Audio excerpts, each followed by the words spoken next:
Hello, good morning, नमस्कार। आप सभी का स्वागत है पावर ऑफ नॉलेज लीगल मेरे इस चैनल पर। आई होप सब अच्छे से पढ़ाई कर रहे होंगे। बहुत ही इम्पॉर्टेंट टॉपिक हम आजकल डिस्कस कर रहे हैं और आज हम एक और बहुत इम्पॉर्टेंट टॉपिक लेने वाले हैं, गवर्नर। तो सभी जानते हैं हर स्टेट में एक गवर्नर होता है, ठीक है। तो कॉन्स्टिट्यूशन में इसका प्रोविज़न क्या क्या है, क्या क्या उनके पावर्स होते हैं, क्या क्या वो कर सकते हैं और क्या वो एजेंट होते हैं सेंट्रल गवर्नमेंट के, ये जानते हैं आज के इस लेक्चर सीरीज़ से। तो शुरू करते हैं आज का lecture session. Let's get started. तो पार्ट 6 ऑफ द कॉन्स्टिट्यूशन, ठीक है, क्या प्रोवाइड करता है? Deals with the government. कह रहे हैं कि पार्ट 6 क्योंकि पूरा पूरा स्टेट एग्जीक्यूटिव के बारे में बात करता है। तो गवर्नमेंट, स्टेट गवर्नमेंट होती है और उसके जो एग्जीक्यूटिव, जिसके नॉमिनल हेड होते हैं, वो गवर्नर होते हैं, ठीक है। तो क्या बता रहे हैं? Part 6 of the constitution deals with the government in the states and article 153 to 167 in the part 6 of the constitution deals with the state executive, ठीक है। The state executive consists of the governor, the chief minister, the council of ministers and the advocate general of the state, ठीक है। तो आज इसमें इन सभी topics में से, यानी चीफ मिनिस्टर, गवर्नर, आपके advocate general, council of ministers, इन सब को मिला करके क्या बनता है? स्टेट एग्जीक्यूटिव बनता है, पूरा स्टेट गवर्नमेंट, ठीक है। आज हम एक टॉपिक ले रहे हैं, दैट इज़ गवर्नर। गवर्नर के बारे में जानेंगे, ठीक है। The governor is the chief executive head of the state, सबको पता है। Governor also acts as an agent of the central government.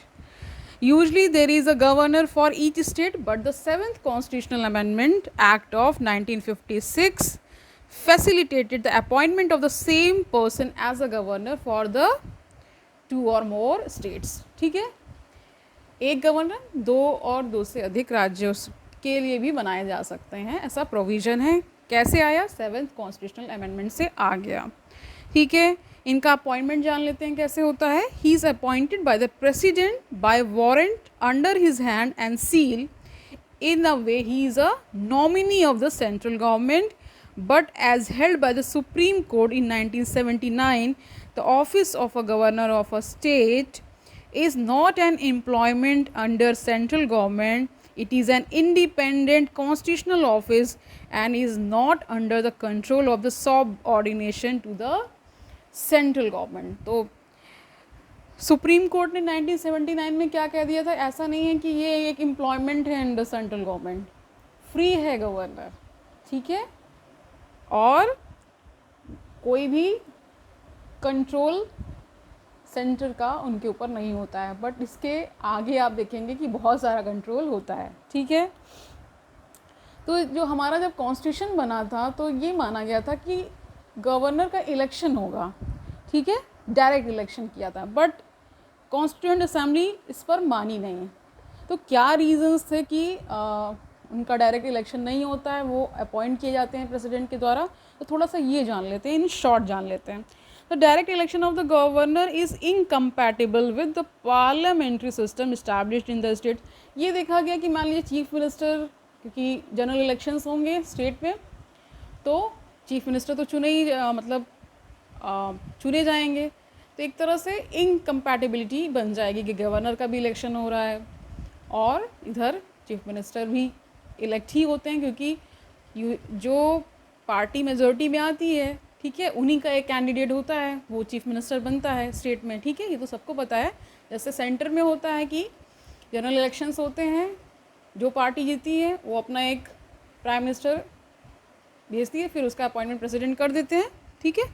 तो the mode of direct election is more likely to create conflicts between the governor and the chief minister. वही मैंने बताया कि एक तरह से कॉन्फ्लिक्ट क्रिएट हो जाएगा कि सुप्रीमेसी फिर किसकी है, चीफ मिनिस्टर की है या गवर्नर की है।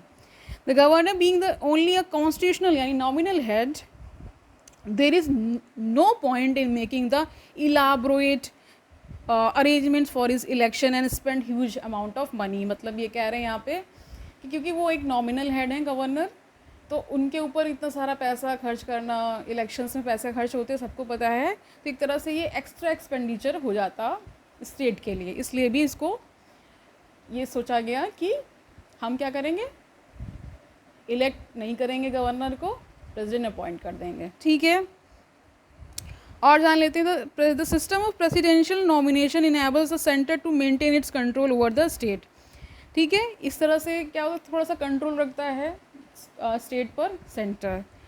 ठीक है, direct election of governor creates a serious problem of leadership at the time of general election in the state, ये बता दिया।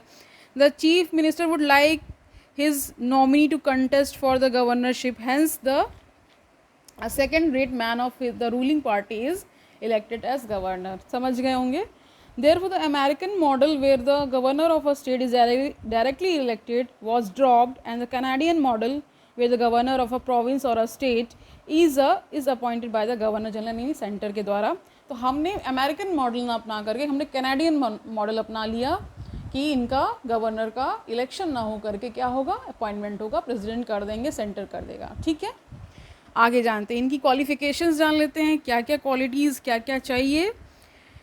ठीक है, तो he should be citizen of India and he should have completed the age of 35 years. ये दो qualifications हैं उनकी। Two conventions have also developed in this regard over the years. First, he should be an outsider, ये कहा गया कि outsider होना चाहिए।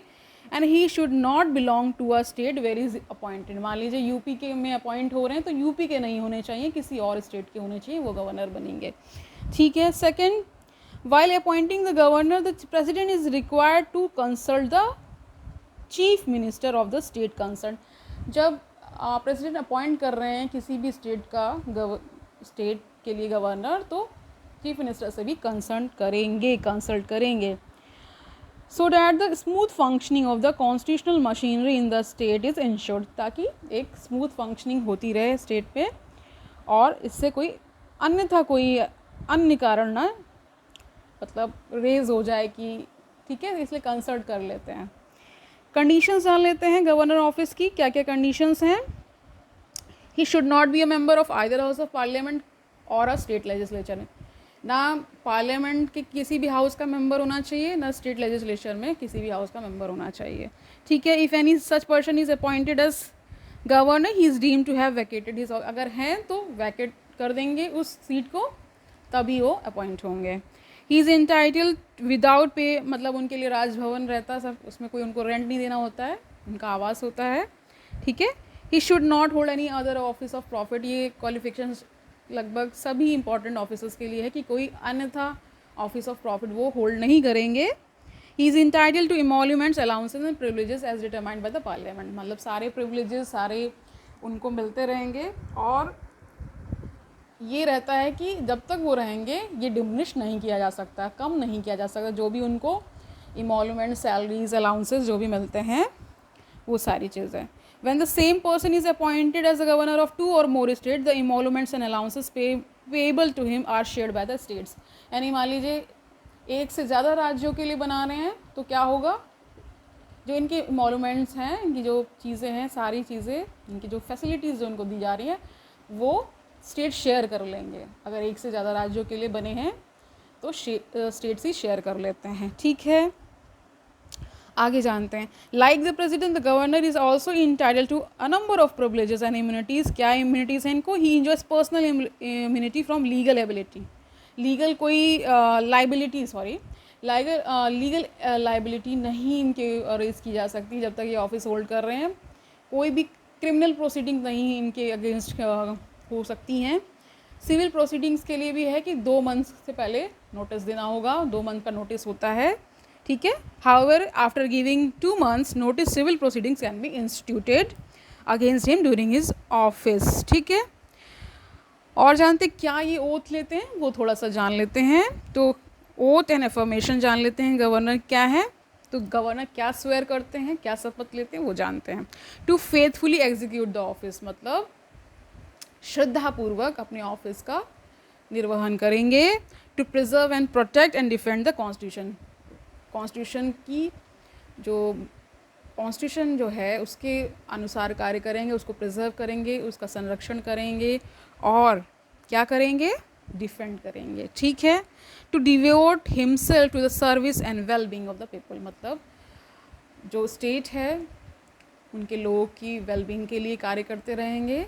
और एक एक वर्ड आता है शुद्ध अंतःकरण, उससे कार्य करेंगे। मतलब कोई भी इलविल, कोई भी फेवर इस टाइप का वो कुछ किसी के अगेंस्ट नहीं करेंगे, किसी को द्वेष की भावना से कोई ऐसा कार्य नहीं करेंगे जो अनफेवरेबल चला जाए, ये सारी चीज़ें। ठीक है, द ओथ कौन दिलाता है इनको? तो मान लीजिए यूपी में है, यूपी के गवर्नर बन रहे हैं, तो इनको ओथ कौन दिलाएंगे? तो हाई कोर्ट के जो चीफ जस्टिस होते हैं, यानी कि इलाहाबाद हाई कोर्ट के जो चीफ जस्टिस हैं, वो इनको ओथ दिला देंगे। ठीक है, अगर वो नहीं है तो सीनियर मोस्ट जज of the high court. Okay, term क्या है? टर्म इनका जान लेते हैं। यूजुअली इनका टर्म 5 साल का है, लेकिन ये अधीन है प्रेसिडेंट के प्लेजर पर, वो कभी भी हटा सकते हैं।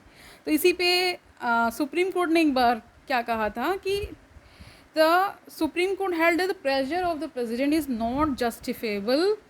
The governor has no security of tenure and no fixed term of office. He may be removed by the president at any time.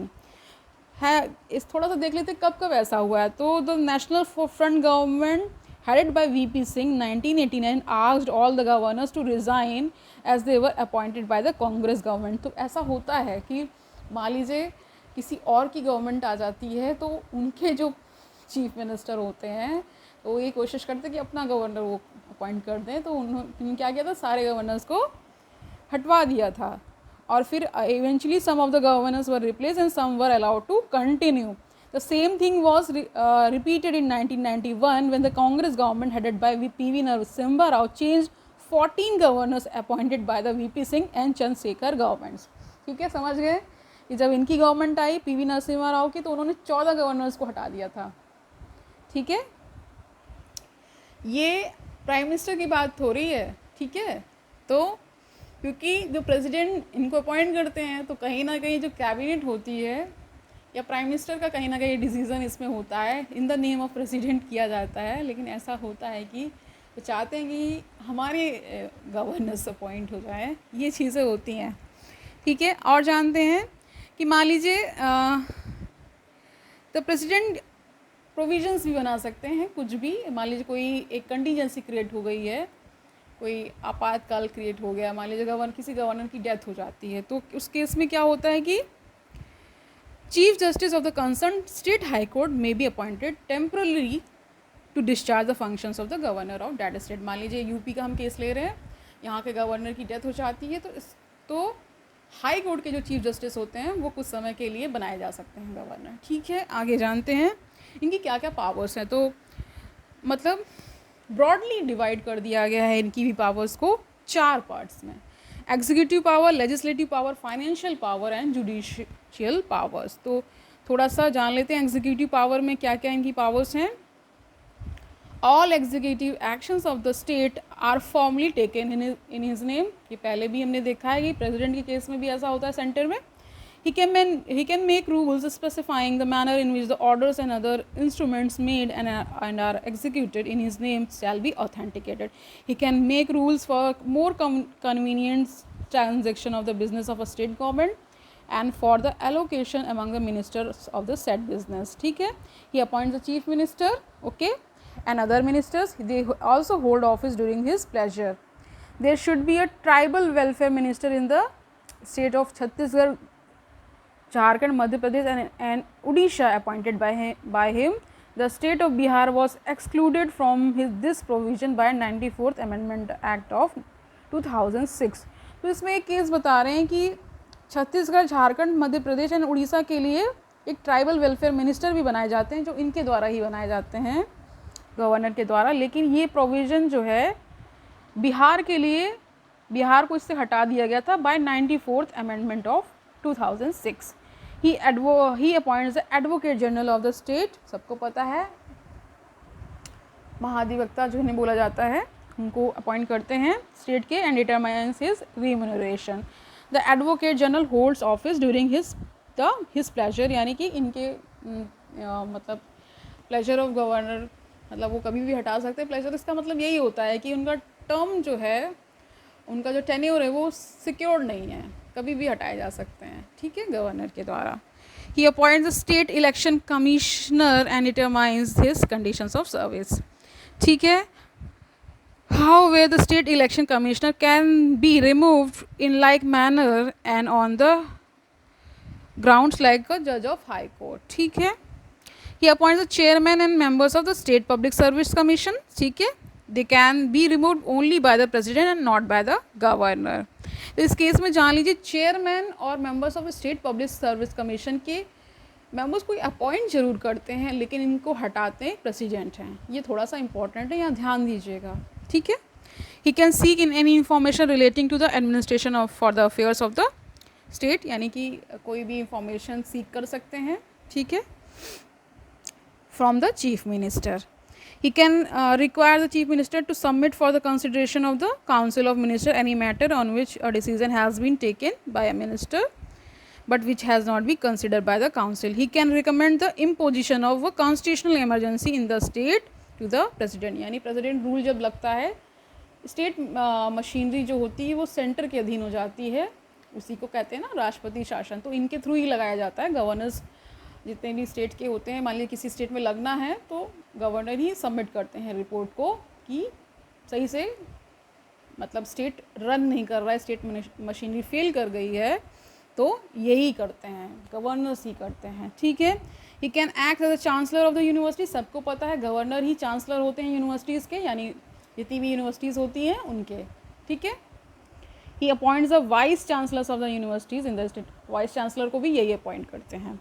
Legislative powers देख लेते हैं. Governor is an integral part of the state legislature in his capacity. क्या क्या वो करते हैं वो जानते हैं. He can summon and prorogate the state legislature and dissolve the legislature. मतलब लेजिस्लेचर को यानी लेजिस्लेटिव असेंबली को ये डिसॉल्व भी कर सकते हैं. He can address the state legislature at the commencement of first session, जैसे प्रेसिडेंट करते हैं सेंटर में. ठीक है. तो यहाँ पे स्टेट में गवर्नर करते हैं. He can send messages to the houses और with respect to bill pending in the legislature. He can appoint any member of the state legislative assembly to preside over proceedings when the offices of both speaker and deputy speaker fall vacant. यानी कि मान लीजिए state की जो assemblies में deputy speaker और speaker दोनों का पद खाली है तो ये किसी को अपॉइंट कर सकते हैं फॉर तो मतलब प्रोसीडिंग्स को रन करने के लिए. ठीक है. विधानसभा चलने के लिए. ठीक है. he nominate 1/6 of the members of the state legislative council from among the person having special knowledge or practical experience in literature, science, art, cooperative movement and social service. 1/6 member मान लीजिए जिस स्टेट में legislative council है 1/6 member को ये appoint करते हैं, ये नॉमिनेट करते हैं. सॉरी. ठीक है. अपॉइंटमेंट और नॉमिनेशन थोड़ा सा फ़र्क होता है. जो कि एक्सपर्टीज़ की है, मान लीजिए सोशल सर्विस में उनकी एक्सपर्टीज़ है. ठीक है. स्पेशल नॉलेज है, प्रैक्टिकल एक्सपीरियंस है, साइंस, आर्ट, इन सब चीज़ों में. He can nominate 1 member to the state legislature assembly from the Anglo Indian community. ठीक है. एक मेंबर को नॉमिनेट कर सकते हैं जो एंग्लो इंडियन कम्युनिटी के होते हैं. He decides on the question of disqualification of the members of the state legislature in consultation with the election commission. यानी कि किसी मेंबर का डिसक्वालिफिकेशन होना है तो ये कर सकते हैं, डिसाइड करते हैं कंसल्ट करके इलेक्शन कमीशन से. ठीक है. When a bill is sent to the governor he can after it is pass by the state legislature he can give his assent to the bill, withhold his assent, return the bill. ये सारी चीज़ें कर सकते हैं. ठीक है. Reserve the bill for the consideration of the president. In one case such reservation is obligated, that is where the bill pass by the state legislature endangers the position of the state high court.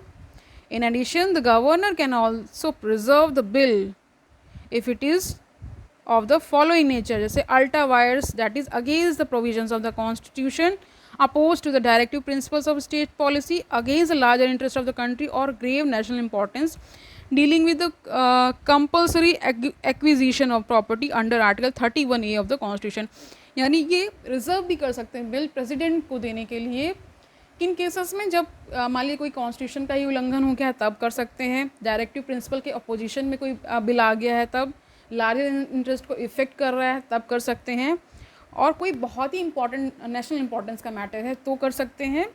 और मान लीजिए जब आपको पता है जब भूमि अधिग्रहण जो होता है उससे रिलेटेड कोई मैटर है तो भी रिजर्व कर सकते हैं बिल, और प्रेसिडेंट को प्रेजेंट करने के लिए उनका एसेंट चाहिए होता है. तब, ठीक है। He can promulgate ordinances when the legislature is not in session, यानी कि जैसे वहाँ पे 1, 2, 3 के तहत इनको पावर है प्रेसिडेंट को ऑर्डिनेंस मेकिंग की, गवर्नर को भी पावर है, ठीक है, 213 के तहत, ठीक है। These ordinances must be approved by the state legislature within 6 weeks from its reassembly, यानी कि आपको पता है जब दोबारा असेंबली बैठेगी तो 6 वीक्स के अंदर इनको पास करना होता है।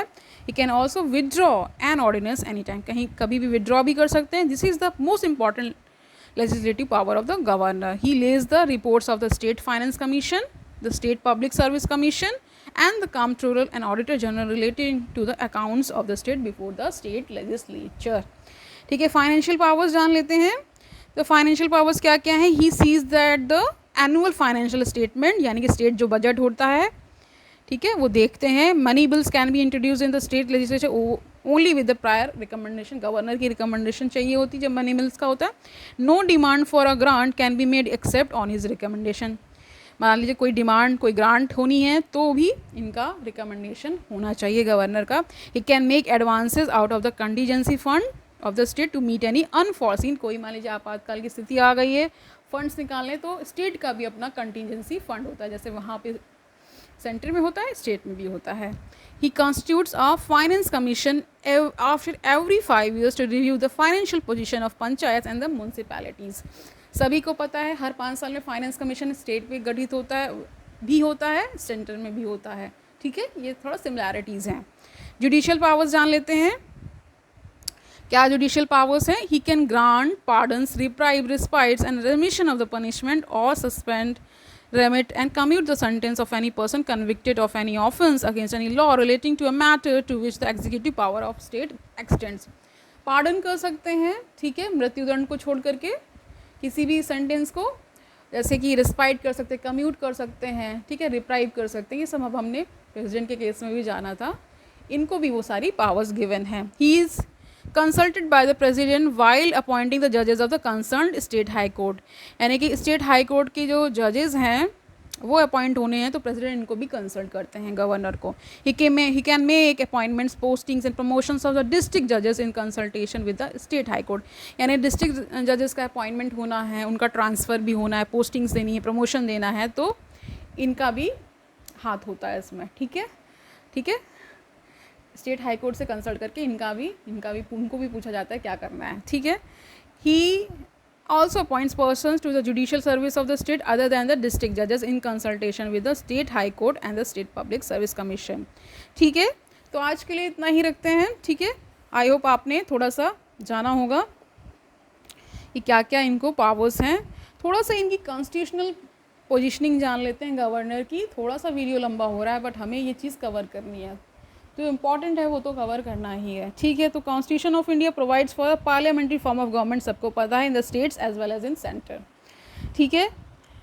Consequently, the governor has been made only a nominal executive. The real executives constitute the council of minister headed by the chief minister. वही बात है, ठीक है, जैसे प्रेसिडेंट के केस में है, इनके केस में भी है। In other words, the governor has to exercise the powers and functions with aid and advice of the council of minister headed by the chief minister, except in matters in which he is required to act in his discretion. In estimating the constitutional position of the governor, particular reference has been made to the provisions of Article 154, 163 and 164.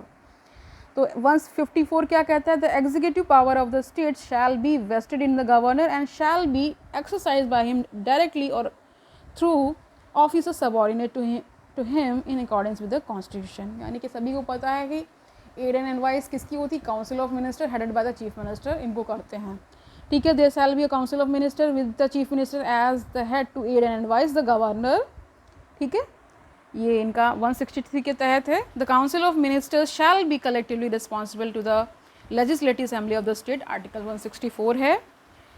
तो इससे clear क्या हो रहा है वो थोड़ा सा जानते हैं। While the constitution envisages the possibility of a governor acting at times in his discretion, no such possibility has been envisaged for the president.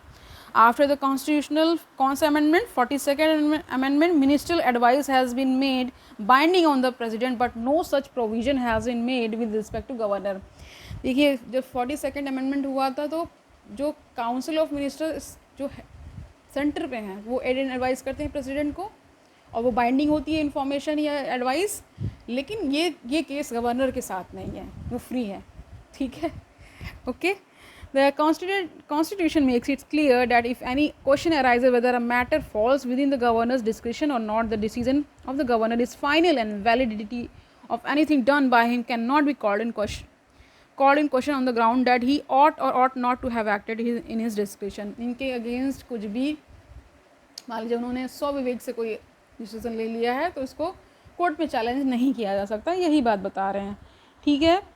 थोड़ा सा जान लेते हैं कि इनके क्या क्या डिस्क्रिशन है। तो appointment of chief minister when no party has clear cut majority, ठीक है, in the state legislative assembly, और when the chief minister in office dies suddenly and there is no obvious successor. जब कोई successor नहीं है available, कोई death हो जाती है चीफ मिनिस्टर की, तो इनका ही डिस्क्रिप्शन काम करता है, ठीक है, कि किसको ये अपॉइंट करते हैं as a chief minister. Dismissal of the council of minister when it can not prove the confidence of the state legislative assembly. मान लीजिए कॉन्फिडेंस नहीं शो कर पा रहे हैं स्टेट असेंबली में, तो इन्हीं का डिस्क्रिप्शन होता है कि वो डिसमिसल कर सकते हैं पूरी काउंसिल ऑफ मिनिस्टर्स का, ठीक है।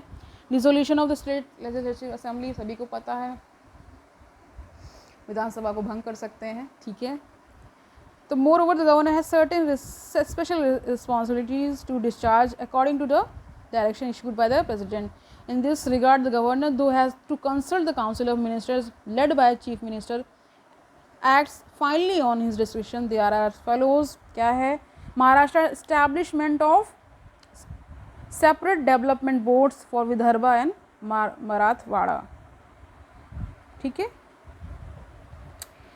महाराष्ट्र में जो हैं वहाँ के गवर्नर क्या कर सकते हैं, एक सेपरेट डेवलपमेंट बोर्ड बना सकते हैं विदर्भा के लिए और मराठवाड़ा के लिए। गुजरात में क्या कर सकते हैं, establishment of separate development board for Saurashtra and Kutch, ठीक है।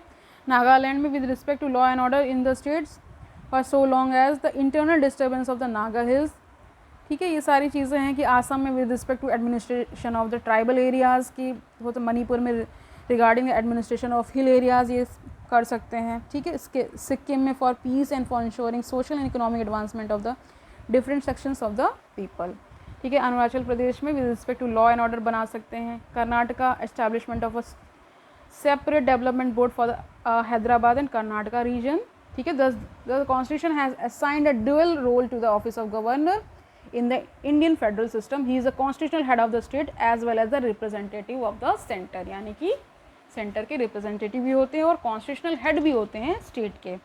थोड़ा सा ये जान लेते हैं क्योंकि कई बार क्या होता है कि सिर्फ आर्टिकल्स पूछ लिए जाते हैं कि किस आर्टिकल में क्या गिवन है, ये पूछ लिया जाता है कि किस आर्टिकल के तहत क्या है, ठीक है। तो 153 में गवर्नर्स ऑफ द स्टेट, 154 में executive power of the state, 155 appointment of the governor, 156 term of office of governor, 157 qualification for appointment as governor, 158 conditions of governor's office, 159 में ओथ और affirmation by the governor, 160 discharge of the functions of the governor in certain contingencies, 161 power of the governor to grant pardons and others, 162 is extent of executive power of state, 163 council of ministers to aid and advise the governor, 164 article other provisions as to ministers like appointments, term salaries and others, 165 is advocate general for the state, 166 conduct of business of the government of a state, 167 duties of the chief minister regarding functioning,